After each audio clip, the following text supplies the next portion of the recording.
What do paying taxes and the resurrection have in common? If your guess is that they are the only two things in life that are certain, death and taxes, you'd be wrong. In today's daily lectionary reading from the Gospel of Mark, Jesus answers a pair of questions posed to him by different groups of his enemies. First, the Pharisees, and then the Sadducees.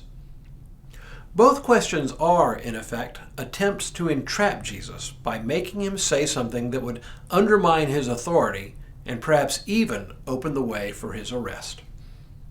Hello, I'm Stuart Baskin, pastor of First Presbyterian Church of Tyler, Texas, and this is your daily devotional for Thursday, February 16th, 2023.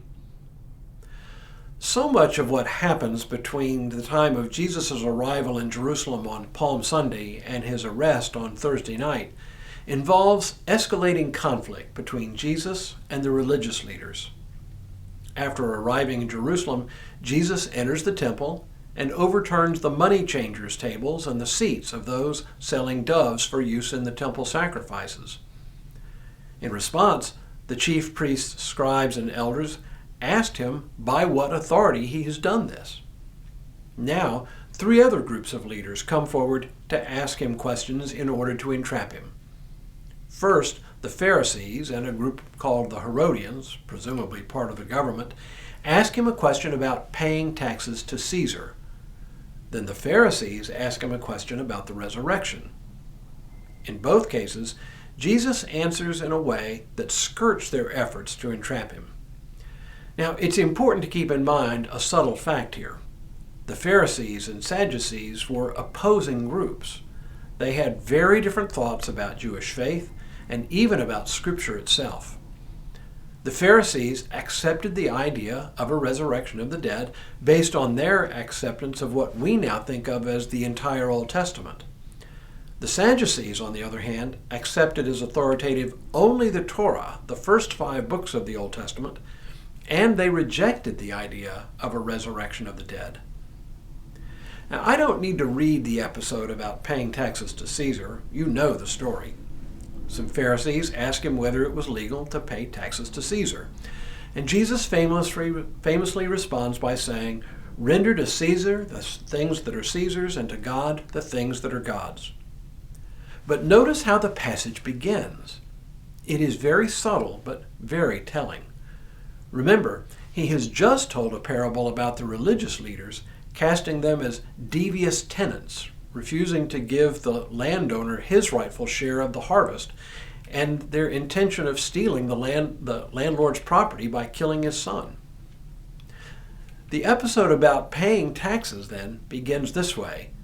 They sent some Pharisees and some Herodians to trap him in what he said. Right away, you can see that this isn't some innocent academic question. It is an attempt to box Jesus in, and it's one that is unleashed by the religious authorities. In the second episode, the conflict deepens. Sadducees challenge him on the question of the resurrection.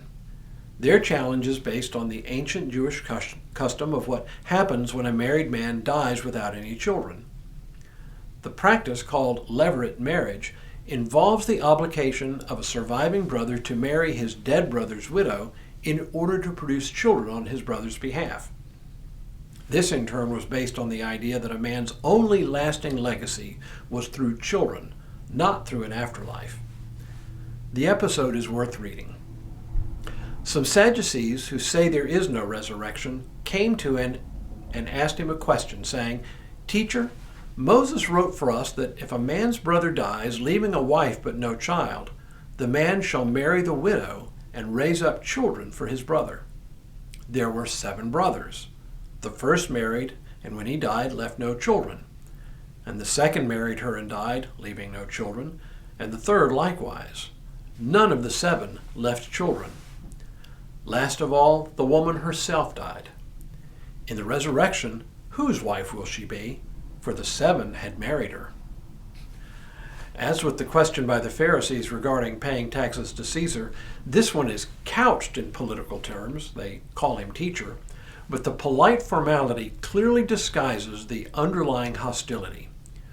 Jesus responds in kind without the polite veneer. Jesus said to them, "Is not this the reason that you are wrong, that you know neither the Scriptures nor the power of God? For when they rise from the dead, they neither marry nor are given in marriage, but are like angels in heaven. And as for the dead being raised, have you not read in the book of Moses, in the story about the bush, how God said to him, 'I am the God of Abraham, the God of Isaac, and the God of Jacob'? He is God not of the dead, but of the living. You are quite wrong." Both of these stories contain their own important biblical and ethical teachings, but my purpose today isn't to examine each one's individual lesson, but to highlight the overall thrust of these challenges to Jesus. And that is, both episodes expose the moral bankruptcy of those who hide behind pious-sounding words in order to bully others. I can think of many, many examples of those who bully people with high-sounding piety. But bullying, even using pious language, remains just that, bullying.